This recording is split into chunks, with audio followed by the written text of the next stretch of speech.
ఆవిడ వెళ్ళిపోతా అనడంతో ఇతనికి ఆవేశం వచ్చి ఆవిడ్ని ఒక తాడుతోటి స్ట్రాంగులేషన్ చేసి చంపి తర్వాత మళ్ళీ ఆ బాడీని రూమ్ లోనే ఉంచి ఎట్లా డిస్పోజ్ చేయాలని ఆలోచించుకొని ప్లేస్ చూసుకొని ఒక అబాండెండ్ ప్లేస్ ఒక లార్జ్ సూట్ కేసు కొనుక్కొని వచ్చి ఆ సూట్ కేసులో ఆవిడ్ని ఆ బాడీని పెట్టేసి ఆ నైట్ 10:30 టైంలో ఒక్కడే ఆ బాడీని మోసుకుంటూ వచ్చి ముందే చూసుకున్న ప్లేస్ లో విజయదుర్గ కాలనీ అని ఒకటి ఉంది బాచుపల్లి లిమిట్స్ లో, ఆ కాలనీ లిమిట్స్ లో ఎవరు చూడని ప్రదేశంలో పడేసినాడు.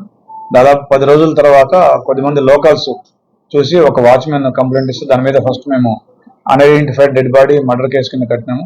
దాన్ని వితిన్ 48 hours లో ఛేదించినందుకు ఎస్పెషల్లీ ఇందులో ఎస్ఓటి పోలీసు వారి పాత్ర చాలా అద్భుతంగా ఉంది.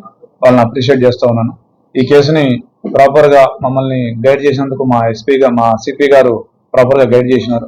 అదేవిధంగా ఎస్ఓటి డీసీపీ గారు, ఎస్ఓటి అడిషనల్ డీసీపీ గారు, ఎస్ఓటి సిఐ, అదేవిధంగా మా అడిషనల్ డీసీపీ, మా ACP Kukatpally and Bachupally inspector and Bachupally police అందరినీ కూడా అభినందిస్తా ఉన్నాను. Thank you.